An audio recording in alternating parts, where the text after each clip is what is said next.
इस वक्त हम सरदार पटेल स्मारक इंटर कॉलेज के प्रबंधक और संस्थापक डॉक्टर उमेश चंद वर्मा जी के पास मौजूद हैं, क्योंकि यहाँ पे आज 2 अक्टूबर के उपलक्ष्य में माने गांधी जयंती और श्री लाल बहादुर शास्त्री के जन्मोत्सव के रूप में जो आज यहाँ पर मनाया गया, जन्मदिन मनाया गया है, इसमें कुछ स्टूडेंट्स भी सम्मानित किए गए हैं। तो डॉक्टर साहब कुछ बताना चाहेंगे? डॉक्टर साहब, यूपी खबर में आपका बहुत बहुत स्वागत है और यूपी खबर की तरफ से आपको 2 अक्टूबर की हार्दिक शुभकामनाएं। डॉक्टर साहब क्या बताना चाहेंगे हमारे दर्शकों को?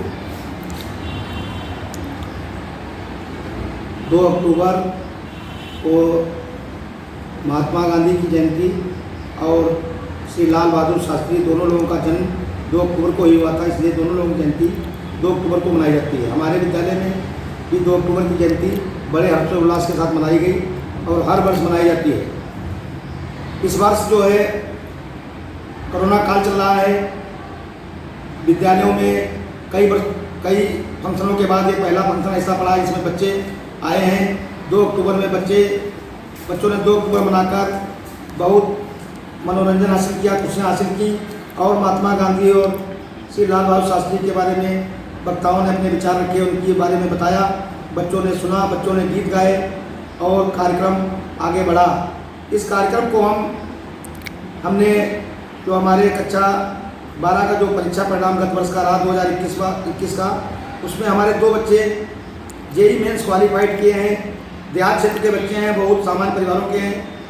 तो एक बच्चे ने 68% नंबर जेईई मेंस परीक्षा में हासिल किया, एक बच्चे ने 60% नंबर जेईई मेंस परीक्षा में हासिल किया और दोनों बच्चे होनहार हैं, कहीं कोचिंग नहीं करने गए, यहीं से इंटरमीडिएट की परीक्षा पास की है और बिना कोचिंग किए इतने % नंबर लेकर उन्होंने जेईई मेंस परीक्षा क्वालिफाइड की।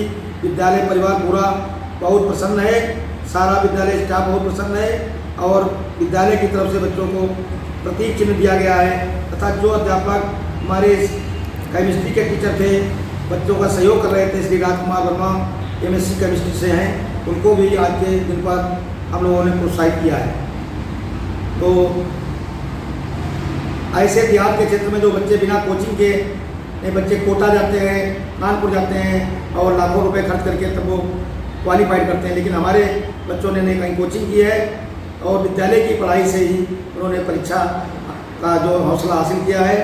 और हमारा प्रयास है लगातार कि अपने विद्यालय से अच्छे बच्चे निकालते रहें और इसीलिए हम साइंस की जो है पढ़ाई जो 500 रुपये में जो अच्छे स्कूलों से अच्छी पढ़ाई करवाते हैं, जैसे गोला में भी और जिले में बड़े बड़े अच्छे स्कूल चल रहे हैं साइंस के, लेकिन उनसे हमारा कम सिस्टम नहीं है। ऐसा सारी प्रयोगशालाएँ बनी हैं, बढ़िया प्रैक्टिकल भी कराए जाते हैं बच्चों को, सारा साइंस का अच्छा टीचर है, ज्ञान दिया जाता है।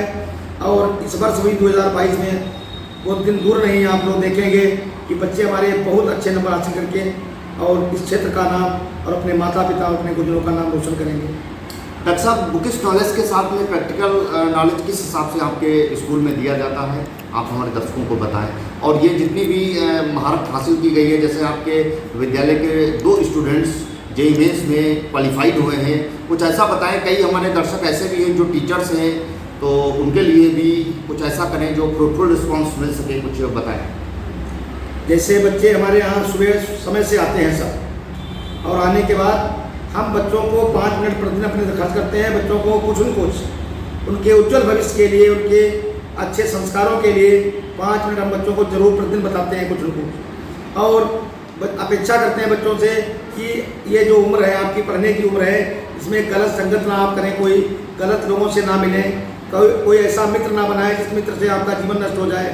अपने माता पिता से अपना आशीर्वाद लेकर विद्यालय आए और अपने गुरुजनों का आशीर्वाद लें। शिक्षा के इस बेला में आप जुड़ जाएं और विधिवत संपूर्ण अपने जितने भी घंटे आपके पढ़ाए जाते हैं सारे घंटे पढ़ के और अच्छा ज्ञान हासिल करें। और सोशल दायरा भी बच्चों का मेंटेन होना चाहिए, बच्चा सामाजिक भी होना चाहिए। अगर पढ़ा लिखा बच्चा सामाजिक नहीं है, सोशल नहीं है, तो उसकी पढ़ाई लिखाई को हम जीरो मानते हैं। पढ़ाई लिखाई के साथ साथ में बच्चा सोशल होना जरूरी है, उसकी सोशल हिस्ट्री अच्छी होनी चाहिए, बड़ों का सम्मान करे, अपने बड़ों की इज्जत करे, अपने गुरुजनों की इज्जत करे, अपने माता पिता अपने रिश्तेदारों का भी उचित सम्मान करे, तभी वो बच्चा पढ़ा लिखा माना जाता है। खाली पढ़ने में अच्छा हो, सारे संस्कार उसके अंदर अच्छे ना हो, तो उसको हम पढ़ा लिखा नहीं मानते। डॉक्टर साहब, एक समस्या देखी गई है कोरोना काल में टीचर्स जो रहे हैं उनके लिए सैलरी को लेकर के कहीं ना कहीं समस्या बनी रही है। आपके विद्यालय के द्वारा, चूँकि आप मैनेजर हैं, आपने क्या किया? हमने भी कोरोना काल में बहुत स्कूलों का अखबार में पढ़ा कि वेतन नहीं दिया गया, इस प्रकार से टीचर परेशान किए गए। लेकिन हमारे यहाँ हमने टीचरों की, किसी टीचर की लगा के 4th क्लास की, स्वीपर किसी की सैलरी नहीं रोकी। सारे लोगों को हमने वेतन दिया, सारे काम रोक दिए विद्यालय के। केवल वेतन विद्यालय बच्चों को, टीचरों को वेतन दिया है, कोई और काम नहीं करवाया। फीस बच्चे कम हो गए, पहले 1300 बच्चे हमारे पास थे, अब लगभग 400 बच्चे, 450 बच्चे बचे हैं। उस ऐसी स्थिति में पहले जो पैसा इकट्ठा होता है, पहले सैलरी बच्चों को बांटी जाती, टीचरों को बांटी जाती है। उसके बाद जो पैसा शेष बचेगा थोड़ा बहुत, तो विद्यालय में प्रगति, फर्नीचर बनवाना, शेष कार्य जो भी विद्यालय के आवश्यक है, बोर्ड परीक्षा करवाना, होम एग्जामिनेशन कराना, ये सारे काम करवाए जाएंगे। लेकिन सैलरी एक महत्वपूर्ण विषय, अगर टीचरों को सैलरी नहीं दी जाएगी तो बच्चों का पठन पाठन बाधित हो जाएगा। तो फिर विद्यालय से फायदा ही क्या, जब पठन पाठन ना हुआ और अध्यापकों को सैलरी ना दी गई तो विद्यालय चलाना ये तो सब नाटक हो गया बिल्कुल। इसलिए सैलरी रोकना एक बहुत बड़ा अपराध है। सैलरी देना चाहिए, जो व्यवस्था हो उस व्यवस्था में अध्यापकों को सैलरी दी जाए। जो लोग नहीं देते हैं वो एक शिक्षा के क्षेत्र में अपराध का कार्य करते हैं, ऐसा नहीं करना चाहिए। डॉक्टर साहब, चूँकि दिन प्रतिदिन आज मॉडर्न एज चल रही है, इसमें कंपटीशन बढ़ता जा रहा है बच्चों के लिए, तो कंपटीशन के लिए आप कुछ क्या अलग से कर रहे हैं स्टूडेंट्स के लिए? कंपटीशन के लिए हम जो है साइंस के बहुत अच्छे टीचर यहाँ पे हमने रखे हैं, जो पूरे दिन ना पढ़ा के 2 घंटे पढ़ाने के लिए आते हैं गोला नगर से। 2 घंटे का उनको हम प्रशिक्षण पूरा देते हैं और वो 2 घंटे पर बच्चों को यहाँ पे तैयारी कराते हैं। जैसे नीट की है, जेई की परीक्षा की नीट तैयारी कराते हैं, और वही इसी शिक्षण व्यवस्था के साथ इंटरमीडिएट के कोर्स के साथ ही तैयारी कराते हैं, जो कि इंटरमीडिएट की परीक्षा में भी काम आएगा। और कोई बच्चे कंपटीशन जो देंगे इंटर की परीक्षा के बाद, वो उसमें भी काम आएगा।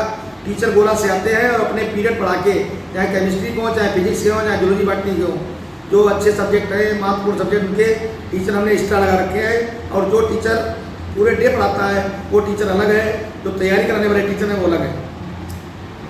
डॉक्टर साहब, जैसा कि देखा जा रहा है कि सामाजिक स्तर पे पहले एंशिएंट टाइम में गुरुकुल हुआ करते थे, आज मॉडर्न एज में अच्छे अच्छे विद्यालय हैं, लेकिन समाज में कहीं ना कहीं देखा गया है कि आज के स्टूडेंट जो हैं बड़ों का सम्मान करते तो हैं, लेकिन जिस हिसाब से पहले लोग किया करते थे आज नहीं कर रहे हैं। क्या रीजन है डॉक्टर साहब, आप अनुभव कुछ बताएं। इस क्षेत्र में पूर्ण रूप से दोषी तो माता पिता है।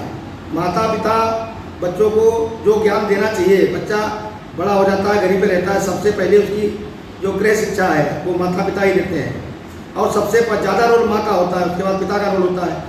उस शिक्षा में जरूर कहीं गिरावट आई है, और उसके बाद विद्यालय में भी गिरावट आई है। कुछ टीचर लोग हैं जो मॉडर्न टीचर हैं, वो इस चीज़ पर ज़्यादा ध्यान नहीं देते, लेकिन ये गलत है।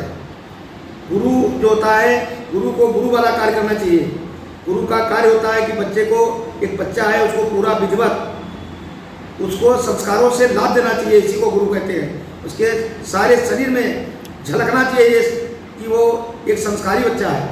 एक संस्कारी बच्चे के मुंह से जब कोई बात निकलेगी वो लगेगी ये संस्कारी बात है, और एक गैर संस्कारी बच्चे के मुंह से कोई बात निकलेगी तो लगेगी गैर संस्कारी बात है।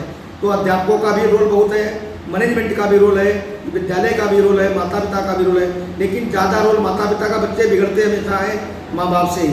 अध्यापक, आजकल अध्यापकों की बात भी बच्चे कम मानते हैं, कि बच्चे जब घर से बिगड़े हुए होते हैं, अगर अध्यापक उन्हें ज़्यादा टाइट करता है, सख्त करता है, तो गार्जियन भी यहाँ लड़ने के आ जाते, लड़ाई करने के लिए आ जाते हैं कि हमारे बच्चे को आप पढ़ने दीजिए, ज़्यादा उसको आप ज़्यादा ज्ञान मत दीजिए, जैसा करता है वैसे करने दीजिए, आप उसको परेशान मत कीजिए। इस प्रकार से भी गार्जियन बहुत आते हैं जो अपने बच्चे को बिगाड़ने के लिए भी बिगड़े हैं बच्चे, लेकिन उनको जब संभालने के लिए थोड़ा टाइट किया जाता है तो उनको वो विरोध करते हैं इस बात का। तो इस सब मिला के कहने का तात्पर्य है कि शिक्षा के क्षेत्र में और इस सामान्य ज्ञान के क्षेत्र में, सोशल दायरे के में अभिभावक बहुत बड़ा जिम्मेदार है। डॉक्टर साहब, आपके स्कूल का फी क्राइटेरिया क्या है? फीस क्राइटेरिया हमारा बहुत कम है। हम जो है कक्षा 6, 7, 8 में हम मात्र 300 रुपये लेते हैं बच्चे से, और 9 और 10 में लेते हैं 425 रुपये, और कक्षा केवल साइंस की फीस 500 रुपये हमारे पास। जो साहित्य वर्ग के क्लास है उनकी भी 400 रुपये फीस है, साइंस की 500 फीस। देहात के क्षेत्र में और जिस प्रकार से हमारा कार्य है विद्यालय की शिक्षण कार्य, सारे हमारा विद्यालय जो है कैमरों से लैस है, कैमरे लगे हुए हैं विद्यालय में और सारी जो व्यवस्था विद्यालय की पूरी मेंटेन है, किसी प्रकार की कमी नहीं है।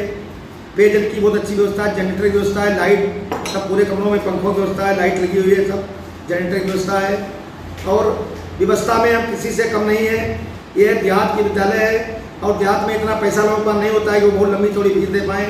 फीस सोच समझ के इतनी रखी गई है कि एक लेबरी करने वाला भी व्यक्ति हमारे यहाँ अपने बच्चे को आराम से पढ़ा सकता है। एक मजदूरी करने वाला भी व्यक्ति का बच्चा सरदार पटेल इंटरमीडिएट से इंटरमीडिएट करने के बाद जेईई मेंस क्वालिफाइड कर सकता है और नीट की भी परीक्षा क्वालिफाइड कर सकता है। ऐसा उदाहरण नहीं है हमारे एक बच्चे ऐसे डायरेक्ट MBBS में KGMC को मिला है, कहीं कोचिंग नहीं की और डायरेक्ट यहाँ की पढ़ाई से ही नीट क्वालिफाइड करके MBBS KGMC लखनऊ से कर रहे हैं। बहुत उदाहरण है, बड़े बड़े अच्छे अच्छे बच्चे। आज विद्यालय को 37 वर्ष हो गए हैं। इस 37 वर्ष के पीरियड में इस क्षेत्र को जो विकास सरदार पटेल स्मारक इंटर कॉलेज द्वारा हुआ है वो किसी भी देहात के विद्यालय से नहीं और किसी विद्यालय का काम ही केवल है। ये विद्यालय संस्कारी विद्यालय है और शिक्षा के क्षेत्र में अग्रणी इसका कार्य रहा है और निरंतर प्रयास है हमारा कि ऐसा हम कार्य करते रहें। इससे गरीब बच्चे इस क्षेत्र के हैं वो यहाँ पर अपने बच्चों को आराम से पढ़ा लें और उनके बच्चे किस लायक हैं उस लायक इस विद्यालय में पढ़कर और देश और प्रदेश का नाम रोशन करें। डॉक्टर साहब, इतनी लो फीस के द्वारा आप कैसे मैनेज करते हैं, क्योंकि there are lots of expenses in school, then how you manage these expenses?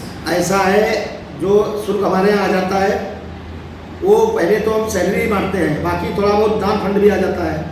दान फंड आता है, उसी से ये विद्यालय जो भी आज बना हुआ है पूरा ये दान फंड और मैनेजमेंट और ग्रामीण अंचल के सहयोग से बना है जी। हाँ, तो ये बच्चों का जो पैसा होता है वो सबसे पहले सैलरी ही दी जाती है और उससे कोई कार्य नहीं होते, तो सैलरी निकल जाती है आराम से व्यवस्था, क्योंकि ये विद्यालय बहुत ही ईमानदारी से संचालन इसका होता है और इसका पूरा आय व्यय का हिसाब रहता है। कोई अक्रम चक्रम वाला काम नहीं है, पूरा आय व्यय है आज जो होता है विद्यालय का और सारे डॉक्यूमेंट वेरिफिकेशन होता है। और सन 2000 में इसको मान्यता मिली थी हाई स्कूल की और सन 2000 से ही इसका हाई स्कूल इंटर का सेंटर लगता है यहाँ BP बोर्ड का। डॉक्टर साहब, क्योंकि एक आप डॉक्टर हैं, BMS डॉक्टर हैं और स्कूल भी ऑपरेट कर रहे हैं, क्या मोटिव है समाज को लेकर के, क्योंकि समय अभाव आपके पास है, क्या मोटिव है समाज को लेकर के स्कूल ऑपरेट करने का? मैं जब छोटा था तो मैं लाल बहादुर इंटर कॉलेज गोला गोकरनाथ का स्टूडेंट रहा हूँ 50-6-7 का। मुझे जो है श्री नारायण चंद्र गुप्ता जो लाल बहादुर इंटर कॉलेज के संस्थापक प्रबंधक थे, उनकी प्रेरणा से हमने इस विद्यालय की नींव रखी थी और मैं कक्षा 9 में ही था तभी मैंने इसकी जड़ डाली। मेरे दिमाग में आया कि जो गरीब बच्चे हैं गांव के देहात के वो महंगे विद्यालयों में नहीं पढ़ सकते हैं, इसलिए हमने दिमाग में रखा कि हमको एक विद्यालय बनाना है और उस विद्यालय में गरीब जो होनहार बच्चे हैं उनको हम एडमिशन किया करेंगे और एक गरीबों के बच्चों को पढ़ाकर जो बहुत महंगी फीस नहीं दे सकते, कम फीस में अपने बच्चों को पढ़ा सकते हैं, उनका प्रवेश करके उनको आगे बढ़ाएंगे और आगे बढ़ाकर उनको देश और प्रदेश के जो अच्छी नौकरियां हैं IAS PCS उनके लिए उनको क्वालिफाइड करेंगे और वो इस विद्यालय से पढ़कर उस मुकाम पर पहुंचेंगे और इस विद्यालय का नाम, हमारे क्षेत्र का नाम रोशन करेंगे, अपने माँ बाप का नाम रोशन करेंगे। हमारा यही उद्देश्य था कि गरीब का बच्चा बने अफसर, गरीब का बच्चा बने अफसर, ये अरमान हमारे हैं और हिंदू मुस्लिम रहे एकता, यही हमारा नारा है। बहुत बहुत धन्यवाद डॉक्टर। अभी डॉक्टर साहब को सुन रहे थे उमेश चंद वर्मा जी को, जिन्होंने सबसे पहले हमारे दर्शकों को हमारे चैनल के माध्यम से 2 अक्टूबर माने गांधी जयंती और लाल बहादुर शास्त्री जी की जयंती पर सभी को शुभकामनाएं दिया। साथ ही आज एक कार्यक्रम यहाँ पर हुआ है, 2 बच्चों को जो जेईई मेंस में क्वालिफाइड हुए हैं उनको यहाँ पर आज सम्मानित किया गया है और डॉक्टर साहब भी बहुत ही एक्टिव हैं। डॉक्टर साहब असेंबली में, मॉर्निंग असेंबली में आकर के 5 मिनट 10 मिनट बच्चों को जो प्रैक्टिकल नॉलेज है, चूँकि ये बुकिश नॉलेज के साथ में practical knowledge is also important, तो उसको लेकर के डॉक्टर साहब हमेशा ही संजीदा रहते हैं और समय समय पर बच्चों को टिप्स दिया करते हैं। साथ ही यहाँ पे तैयारी के लिए भी अच्छे टीचर्स यहाँ पर डिप्लॉय किए गए हैं जो मेहनत से पढ़ाते हैं। डॉक्टर साहब का लक्ष्य है कि बच्चों को जो बड़ी बड़ी नौकरीज़ हैं, IAS PCS है, इसमें बच्चे क्वालिफाइड हों और डॉक्टर साहब हमेशा इसके लिए तत्पर रहते हैं। इसी के साथ कैमरा पर्सन तुषार शुक्ला के साथ मनीष शर्मा, यूपी खबर, लखीमपुर खीरी।